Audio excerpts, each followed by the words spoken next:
नमस्कार, बहुत स्वागत है आप सभी का। मैं हूं आपके साथ नैना यादव, लेकर हाजिर हूं हमारा खास शो पूछता है इंडिया। मई में हिंदुस्तान की तरफ से ऑपरेशन सिंदूर को अंजाम दिया गया और पाकिस्तान को मुंहतोड़ जवाब दिया गया आतंकवाद के खिलाफ, जिस तरह से पहलगाम की घटना हुई। लेकिन पाकिस्तान के हुक्मरान हमेशा उस बात से इनकार करते रहे, उसे झुठलाते रहे। लेकिन पड़ोसी मुल्क पाकिस्तान के हुक्मरानों के उस झूठ की पोल खुद ही खुल गई, जिससे किसी का फायदा हुआ या नहीं, आसिम मुनीर का करियर जरूर परवान चढ़ता चला गया। अब समझिए, इस झूठ के नीचे पाकिस्तान की शहबाज सरकार ऐसी दबी कि सेना अध्यक्ष आसिम मुनीर को पहले फील्ड मार्शल बनाया गया और फिर उन्हें ना केवल सीडीएफ का पद सौंपा गया, बल्कि न्यूक्लियर बम का बटन और जिंदगी भर कोई भी फैसला कर लेने की आजादी दे दी गई। जी हाँ, बात पाकिस्तान के खिलाफ जिस तरह से हिंदुस्तान ने ऑपरेशन सिंदूर किया उसकी, जिसकी मार से पाक सेना आज भी कराह रही है। वहां के आतंकी थर थर कांपते हैं। भले इस बात को दरकिनार करते रहे हों, लेकिन गाहे बगाहे उसे वो स्वीकार कर लेते। अब देखिए, पाकिस्तान के आतंकी संगठन लश्कर-ए-तोयबा के टॉप कमांडर हाफिज अब्दुल रऊफ की तरफ से कुछ ऐसी ही स्वीकृति नजर आई। हाफिज अब्दुल रऊफ ने सार्वजनिक मंच से ऑपरेशन सिंदूर का सच कबूल किया है। उसने कहा है कि मुरदके में 6 से 7 मई की रात बहुत बड़ा हमला हुआ। उसने माना कि हमला इतना ज्यादा भीषण था कि वहां पर मौजूद इमारतों को बहुत नुकसान हुआ। रऊफ ने यह स्वीकार किया कि मुरदके में लश्कर-ए-तोयबा का मुख्यालय अब मलबे में तब्दील हो चुका है, मलबे के ढेर में बदल चुका है। हालांकि पाकिस्तान की सरकार और सेना कभी नहीं स्वीकार करती। ऑपरेशन सिंदूर में उसे मुंह की खानी पड़ी, ऑपरेशन सिंदूर में उसे बड़ा नुकसान झेलना पड़ा। हालांकि उनकी मजबूरियां भी हैं। हालांकि जो सैटेलाइट तस्वीरें हैं वो पाकिस्तान में हुई तबाही की तस्दीक बार बार करती है। आइए पहले आपको सुनाते हैं वो कबूलनामा जो लश्कर-ए-तोयबा के इस आतंकी की तरफ से किया गया। इस मुरीदके में 6 और 7 मई को जो हुआ, ये मस्जिद आज जहां हम नहीं बैठ सके वो खत्म हो गई, गिर गई। बहुत बड़ा हमला था, अल्लाह ताला ने बचा लिया, हिफाजत की। ये बच्चे यहां नहीं थे, अल्लाह ताला ने ये बच्चे यहां रहना चाहते थे और इनके खैर खा क्या चाहते थे, इनको यहां से ले जाएं। वो हालात से बाखबर थे। तो आप ये समझिए, ये वो कबूलनामा अपने आप में सारी तस्वीर को पूरी तरह से क्लियर कट स्पष्ट कर देता है। आपको एक और बयान भी सुनाएंगे, बताएंगे कि आखिर किस तरह से हाफिज अब्दुल रऊफ ने ये पूरा खुलासा किया। लेकिन हाफिज अब्दुल रऊफ आखिर है कौन, पहले ये समझिए जिसके बयान को आपने सुना। दरअसल हाफिज अब्दुल रऊफ, जिसे अमेरिका तक ने आतंकवादी घोषित किया हुआ है, वो 1999 से लश्कर-ए-तोयबा का सक्रिय सदस्य है। वो आतंकवादियों को ट्रेनिंग देता है, उन्हें पाकिस्तान के कब्जे वाले कश्मीर में बने हुए लॉन्च पैड से भारत में घुसपैठ कराने की कोशिशों में शामिल रहता है। रऊफ ऑपरेशन सिंदूर के दौरान मारे गए आतंकवादियों के जनाजे में भी शामिल हुआ था। जनाजे में पाकिस्तानी सेना और पुलिस के कई वरिष्ठ अधिकारी भी मौजूद थे। रऊफ फलाह इंसानियत फाउंडेशन यानी कि FIF का प्रमुख है और वो मुंबई अटैक के मास्टरमाइंड रहे हाफिज सईद का बेहद करीबी माना जाता है। तो ये जाहिर सी बात है कि ऑपरेशन सिंदूर से भले पाकिस्तान के आम लोगों की टैक्स के रूप में दी गई कमाई पानी में चली गई, लेकिन मुनीर और शहबाज का फायदा यहां पर जरूर हो गया। और सबसे महत्वपूर्ण बात यह कि ये कभी ना कभी अलग अलग तरीकों से स्वीकार्यता के रूप में आ ही जाता है। अब आप इस आतंकवादी की ही बात सुन लीजिए। इसके पहले कभी यहाँ के पाकिस्तान के जो विदेश मंत्री इशाक डार की तरफ से ऐसी स्वीकार्यता आ जाती है। उन्होंने ये भी कहा कि नूर खान एयरबेस किस तरह से डैमेज हुआ। पाकिस्तान के राष्ट्रपति खुद उनको ये कहना पड़ा कि जिस दौरान हिंदुस्तान ने ऑपरेशन सिंदूर को अंजाम दिया, उन्हें बंकर में रहने को कहा गया, क्योंकि पाकिस्तान आतंकवादी घटना का इस तरह से करारा जवाब देने के लिए पूरी तरह से तैयार था। अब ऐसे में बड़े सवाल हैं, क्या अब्दुल रऊफ के कबूलनामे से ऑपरेशन सिंदूर पर मोहर लगी है पाकिस्तान के लिए? सवाल ये भी, क्या अब्दुल रऊफ के बयान से पाक हुक्मरानों के झूठ का खुलासा हो गया? क्या रऊफ के बयान से मुनीर को CDF बनाने पर सवाल खड़े नहीं हो रहे? ये वो तमाम सवाल हैं जो लोगों के जहन में बार बार खड़े होते हैं। करेंगे चर्चा, जानने की कोशिश करेंगे इन तमाम सवालों के जवाबों की। मेरे साथ खास मेहमानों का पैनल कनेक्ट हो रहा है, ये जल्दी से आपको मिलवा देती हूँ। रक्षा विशेषज्ञ रिटायर्ड कर्नल दिनेश नैन मेरे साथ में कनेक्टेड हैं। रक्षा विशेषज्ञ रिटायर्ड कर्नल शैलेंद्र सिंह इस दौरान मेरे साथ में जुड़ रखे हैं। विदेश मामलों के जानकार मालिका पांडे मेरे साथ इस दौरान कनेक्ट हो रही हैं। पाकिस्तान से दो खास मेहमान, पाकिस्तानी पत्रकार तैयब बलोच मेरे साथ में हैं, तो पाकिस्तानी पत्रकार मोहम्मद बिलाल शफीक भी मेरे साथ में इस दौरान इस चर्चा में मौजूद हैं। आप सभी का इस पूरी चर्चा में बहुत बहुत स्वागत है। मैं इस पूरी चर्चा की शुरुआत सबसे पहले मैं करना चाह रही हूँ कर्नल दिनेश नैन आपसे। बार बार पाकिस्तान की तरफ से तमाम दावे किए जाते रहे हैं, नैरेटिव पेश किया जाता रहा है कि भाई ऑपरेशन सिंदूर में कुछ नहीं हुआ, ऑपरेशन सिंदूर में उनको एक ये कहा जाए बाल भी बाका नहीं हुआ, लेकिन किस तरह से वहां पे जिस रूप में मरकज, वहां पे ट्रेनिंग कैंप, आतंकियों की मौजूदगी ये थी, वो बड़े स्तर पर डैमेज हुई, ये भारत बार बार कहता रहा और ऐसी तमाम बड़ी सैटेलाइट तस्वीरें भी रही जिसे नकारता रहा है पाकिस्तान। तो आतंकी अब्दुल रऊफ की तरफ से जो बयान सामने आया, ऐसा लगता है उसने खुद ने मोहर लगा दी और ये कहा जाए कि एक बहुत बड़ा जवाब पाकिस्तान के हुक्मरानों और सेना के झूठ को बेनकाब करते हुए कर दिया। देखिए ना, ये बात तो मतलब जग जाहिर है कि 6 या 7 मई की रात से लेके 10 मई तक के बीच में भारत और पाकिस्तान के बीच में ऑपरेशन सिंदूर के दौरान में क्या क्या हुआ। लेकिन पाकिस्तान एक हमेशा डिनायल मोड में रहता है कि अपनी जनता को बेवकूफ बना के रहना, अपनी जनता को गलत सलत अनाप शनाप तो तरीके से चीजों को तोड़ मरोड़ के पेश करना और अपने आप को जहाँ पे हार गए हो वहां हीरो के माफिक अपने आप को जाहिर करना, जैसे कि जनरल आसिफ मुनीर ने किया और फील्ड मार्शल से अब CDF तक पहुंच, चीफ ऑफ डिफेंस फोर्सेस तक का एक पद बना करके वहां तक पहुंच गया। ये इनकी इनकी एक फितूर, एक तरीके से आदत है इन लोगों की। अब जहां तक सवाल है ये रऊफ का, देखिए ये जो मोहम्मद अब्दुल रऊफ जो है, अगर आपने देखा हो कि जब हम लोगों ने भावलपुर के अंदर जो लश्कर सुभान अल्लाह था जैश ए मोहम्मद का, और लश्कर तो इसका तैयब था अपना लश्कर इसका हाफिज सईद का, जो जिसकी बात ये अभी रऊफ कर रहा है, इन दोनों के ऊपर के अलावा 9 और जगहों पे हम लोगों ने ठीक जो है 6 और 7 की रात को अटैक किया था। इनके जो हेडक्वार्टर्स थे, चाहे वो जैश ए मोहम्मद का था, चाहे वो हाफिज सईद का लश्कर तैयबा का था, या फिर हिजबुल मुजाहिदीन का सियालकोट के अंदर था, इन सभी के सभी हेडक्वार्टर मरकजों को इनके चीथड़े उड़ा दिए गए थे। बस फर्क ये था कि कहीं पे ये पूछते हैं कि सवाल भी पूछते हैं लोग कि हाफिज सईद क्यों नहीं मरा, फिर ये सवाल करते हैं मसूद अजहर क्यों नहीं मरा, सनाउल्लाह क्यों नहीं मरा। इन सब के सवाल ये इस तरह पूछते। लेकिन मैं ये कहना चाहूंगा आपको नैना कि अगर देखें तो भावलपुर के अंदर 14 जो लोग बताए गए मारे गए थे इसके जैश ए मोहम्मद के जो सरगना है मसूद अजहर के, लेकिन आज तक भी मसूद अजहर को देखा हमने नहीं है।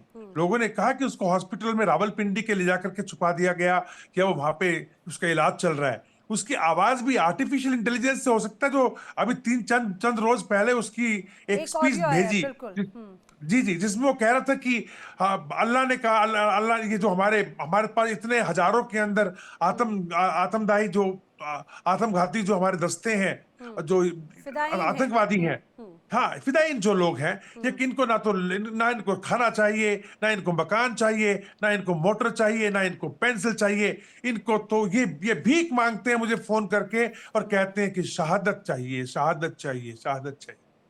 अब ये कौन सी कुरान है, ये कौन सा अल्लाह है जो इन लोगों से कहता है कि आप शहादत दो। अरे अल्लाह तो प्यार फैलाने की बात करता है, अल्लाह तो आपस में इंसानियत की बात करता है, खून खराबा ये अल्लाह ने कहीं नहीं लिखा। लेकिन इन लोगों ने अपने जो लोगों को मदरसों में पढ़ा के ऐसा ब्रेन वॉश किया हुआ है नैना, ऐसा ब्रेन वॉश किया हुआ है इन लोगों ने कि उनको कहीं का नहीं छोड़ा। और ये ही चीज इनको वापस डस रही है। बड़ी विडंबना है कि यही मानसिकता हमेशा पाकिस्तान को भारी पड़ जाती है। मैं तैयब बलोच का इस पे जवाब लेना चाहूंगी। तैयब बलोच, एक तरफ खासतौर से हमने देखा था जब ऑपरेशन सिंदूर के बाद में जो लोग मारे गए आतंकियों के या उनके परिवारों के, हालांकि वो आतंकियों के ठिकानों पर सीधा अटैक था, आतंकी जब ढेर किए गए तो उसके बाद में जनाजे में भी शामिल हुए। ऐसे तमाम लोग जो आतंकी घोषित है, उसमें हाफिज अब्दुल रऊफ भी शामिल है। और इस दौरान पाकिस्तान की सेना और अधिकारियों ने सामान्य क्लेरिक या फिर फैमिली मैन बताने की कोशिश की, लेकिन ये वही हाफिज अब्दुल रऊफ है जिसे अमेरिका की तरफ से डेजिग्नेटेड आतंकवादी घोषित किया गया। और अब उसकी तरफ से ये बयान, क्या कहेंगे आप? देखिए नैना जी, सबसे पहली बात यह है कि ऑपरेशन सिंदूर से किसी को इनकार नहीं है। पाकिस्तान ने कभी इनकार नहीं किया कि ऑपरेशन सिंदूर जो है वो मोदी रजीम की जानिब से या भारत की जानिब से जो है वो नहीं किया गया। हमने तो इसको तस्लीम करते हैं, एक्सेप्ट करते हैं। लेकिन यहाँ पे सिर्फ एक चीज का फर्क है, वो ये है कि जो ऑपरेशन सिंदूर के नतीजे में हलाकतें हुई हैं, वो जो टारगेट आप बता रही हैं जैश ए मोहम्मद के, लश्कर तैयबा के, बात यह है कि उसमें हमारा ये मौक़िफ़ है कि वो सिविलियन टारगेट्स थे, सिविलियन जो है वो लोग मारे गए हैं। ये एक जो है हमारा मौक़िफ़ यही रहा। लेकिन इसमें एक चीज है कि जिस तरीके से आपने कहा कि जैश ए मोहम्मद का जो हेडक्वार्टर है वो लाहौर में है, सॉरी भावलपुर में, या लश्कर तैयबा का जो लाहौर में मुरीद के में है। लेकिन बात बड़ी सादा सी है, देखिए समझने की बात है। इसमें देखिए इन तंजीमों के जो ट्रेनिंग कैंप्स थे वो जब आजाद कश्मीर में थे, आजाद कश्मीर में थे, वहां पे ये ट्रेनिंग लेते थे, सारा कुछ करते। लेकिन अगर भावलपुर में आप जाए या आप मुरीद के में जाए या आप सियालकोट में जाए तो वहां पे इनके मदारिस होंगे, मसाजिद होंगी, वहां पे आम लोगों के साथ है। लेकिन जो ट्रेनिंग कैंप्स है, अब देखिए आप भी मानते हैं, हम भी मानते हैं, एक जवाब आप ये तय कर ले अपना कि आप ये एक्सेप्ट करते हैं कि ऑपरेशन सिंदूर में पाकिस्तान को नुकसान हुआ, हिंदुस्तान की तरफ से जो जवाब दिया गया ये हुआ या नहीं? पहली बात तो इसमें इतने कॉन्ट्रडिक्टरी आ जाते हैं। कभी कहते हैं कि भाई बिल्कुल भी वहां पर डैमेज नहीं हुआ, पाकिस्तान को कुछ नहीं हुआ। दूसरी तरफ आप ये कहते हैं कि भाई इन इलाकों को टारगेट किया गया। एक तरफ आपके तमाम ऐसे हुक्मरान ये कहते हैं कि भाई बिल्कुल भी कोई कार्रवाई नहीं हुई, लेकिन इशाक डार कहते हैं कि भाई नूर खान एयरबेस डैमेज तो हुआ है। अब हाफिज अब्दुल रऊफ कहते हैं कि जिस जगह पर बहावलपुर में जो मरकज था वहां पर बैठने तक की जगह नहीं है। अब आप पहले तय कर लेना, एक लाइन तय कर लें। यही वजह है कि जब इतने अलग अलग जवाब आते हैं तो उसी में खुद ही आप बेनकाब कर देते हैं अपने हुक्मरानों के इन जवाबों को। ये चीज तयशुदा है, इससे किसी को इनकार नहीं है कि भारत ने जो है वो अटैक नहीं किया था। अटैक हुआ, इन सारी जगहों पे अटैक हुआ, हम सब मानते हैं कि वाकई ही अटैक हुए और उसमें जो है मतलब है हलाकतें हुई, शहादतें हुई, सिविलियन मारे गए। और उसके नतीजे में जो है वो बाद में फिर पाकिस्तान ने रिटेलिएशन भी किया और वो फिर आपने भी देखा, फिर दुनिया ने भी देखा। हम उस टाइम भी पाकिस्तान का ये मौक़िफ़ रहा है कि आप जो है वो पाकिस्तान इस बार आपका बयान थोड़ा सा कॉन्ट्रडिक्टरी यहाँ पर जरूर नजर आता है। इसके पहले अभी तक तो एक्सेप्ट ही नहीं करते थे, लेकिन चलिए कम से कम ये कहा जाए देर आए दुरुस्त आए, एटलीस्ट आप एक्सेप्ट तो करें। कर्नल शैलेंद्र सिंह, मुझे इस बात को समझाइए, इसके पहले तक तो हमेशा एग्जिस्टेंस या फिर उस पूरी तस्वीर को ही एक्सेप्ट करने के लिए तैयार नहीं थे पाकिस्तान के हुक्मरान, सेना और यहाँ के जो नेता थे। लेकिन कभी कहते हैं कि भाई पाकिस्तान का बाल भी बाका नहीं हुआ, कभी कहते हैं कि भाई मरकज था पूरा लुटा दिया, कभी यहाँ के मंत्री कहते हैं कि नूर खान एयरबेस पूरी तरह से तहस नहस हो गया, कभी कहते हैं कि भाई उसको कुछ भी नहीं हुआ। तो अब जब आतंकी हाफिज अब्दुल रऊफ का खुद ये कबूलनामा है तो ऐसे तो बड़े सवाल हो जाते हैं। ऑपरेशन सिंदूर का अस्तित्व तो छोड़िए, अब इसके नाम पर, ऑपरेशन सिंदूर के नाम पर जो बड़ी वाहवाही लूटकर ये कहा जाए कि यहाँ पर सीडीएफ का पद दे दिया गया आसिम मुनीर को, या इतनी इम्यूनिटी दे दी गई, अब तो उसी पर ही बड़ा क्वेश्चन लगने लगा नियत पे। नमस्कार, मैं तो एक्चुअली सोच रहा था कि आपको एक्चुअली हमारे कमेंट्स लेने ही नहीं चाहिए। हमारे पास 3 काबिल लोग पाकिस्तान से ज्वाइंट हैं, क्योंकि देखिए मानना तो इन्होंने है, हमें तो मनाना ही नहीं है कुछ। हमारे एयर चीफ ने बड़ी सीधी सीधी लैंग्वेज बोली है कि भाई आपको जो ठीक लगता है वो करें। और मैं भी कहूंगा कि अगर जिस तरीके का नुकसान आपको नहीं हुआ है ऑपरेशन सिंदूर के बाद, भगवान नहीं आपका, अल्लाह करे आपको ये बार बार नसीब हो, बार बार आपको मुबारक हो, मैं तो ये कहूंगा। क्योंकि इस पर डिबेट नहीं हो सकती। डिबेट तो जब होगी ना जब कोई मानकर बात के अच्छाई के लिए आगे बात करे। किसी ने मेरे को बड़े अजीब शब्द सुना दिए, बड़े अच्छे, सिविलियन टारगेट। सर कौन सा होता है सिविलियन, कौन सा होता है टेररिस्ट और कौन सा होता है मिलिट्री टारगेट? जरा डिफरेंशिएट कर दीजिए। Pakistan army, Pakistan military, Pakistan terrorism और पाकिस्तान की टेररिज्म लोकेशन, क्या तीनों की तीनों एक हैं या नहीं है? मैं बताता हूं सिविलियन कौन है। सिविलियन वो है, वो जो इमरान खान के प्रोटेस्ट में जिन औरतों के बाल खींचकर वो रेंजर्स ले जा रहे थे। सिविलियन वो हैं जिन्होंने कोर कमांडर के घर पर अटैक किया था। सिविलियन वो हैं जो एयरफोर्स स्टेशन पर जाकर जिन्होंने जहाज जलाए थे। अगर ये सिविलियन है या कौन है, ये आप ही को डिसाइड करना पड़ेगा। उससे भी बड़ी बात आई है, हम बोल रहे हैं हमने बड़ा बड़ा डैमेज किया। हमने डैमेज किया ही नहीं सर। मैं पाकिस्तानी का स्ट्रेट दे देता हूं स्टेटमेंट, कोई डैमेज नहीं हुआ। पता है क्यों? आप बुरा मत मानिए, आप हमारे गेस्ट हैं आज। आपके यहां से आज तक किसी ने ये माना ही नहीं कि डैमेज हुआ। 3 पैनलिस्ट बैठे, तीनों के तीनों ये बोलते हैं हाँ जी डैमेज हुआ। और डैमेज में क्या क्या हुआ? ये जो मरकज की बात कर रहे हैं, मरकज की क्यों बात कर रहे हैं? मरकज का तो प्रॉब्लम आपका और मेरा कॉमन था भाई साहब। वो जो 13 एयरफील्ड में आपके यहाँ वो खुदाई उदाई हुई, पता नहीं क्या, हल चलाया, ट्रैक्टर चलाया, पता नहीं क्या हुआ। वो जो 137 लोगों को आपने अवार्ड दिए, 137 लोगों को आपने बरियल दिया, आप बता दीजिए, क्योंकि वहां नुकसान हुआ ही नहीं है, कोई अटैक हुआ ही नहीं है। हाँ देखिए, बड़ी बात जो इनके यहां से निकल कर आई हुआ है। नहीं सर, क्या नुकसान हुआ है? आप मरकज की बात कर रहे हैं, मैं मरकज की बात नहीं कर रहा हूं। मरकज आपके लिए उतना ही खतरनाक था जितना मेरे लिए था।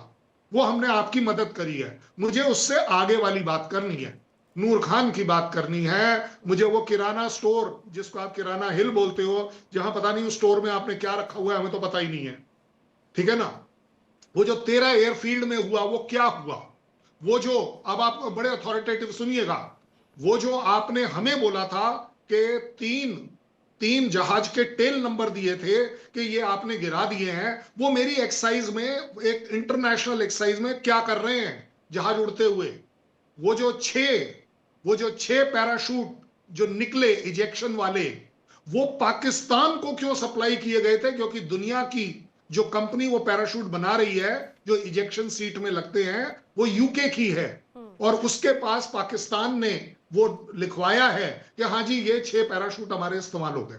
मैं प्रूफ्स की बात कर ही नहीं रहा कि इंडिया को देना है। वो जो सैटेलाइट इमेजरी है, झूठी है आपके लिए। मैं कह रहा हूं आपके शहबाज शरीफ झूठे हैं जो कह रहे हैं नहीं जी हमारा कोई नुकसान नहीं हुआ, इंडिया का बड़ा तगड़ा नुकसान हुआ। मैं कह रहा हूं आपका वो जो क्या नाम है, बदमाश शरीफ ISPR वाला, वो क्या बोल रहा है? मजा दिला देंगे। ओ माय गॉड, मजा क्या होता है? अगर यही मजा होता है तो जनाब मैं तो यही कहूंगा, क्या आप ये मजा लेना बार बार चाहते हो? ये आपका एम नहीं होना चाहिए, क्योंकि हमारा एम नहीं है ये आपको देने का। बट फिर भी अगर आप मानोगे ही नहीं तो हमें फिर एक बार कुछ करना पड़ेगा।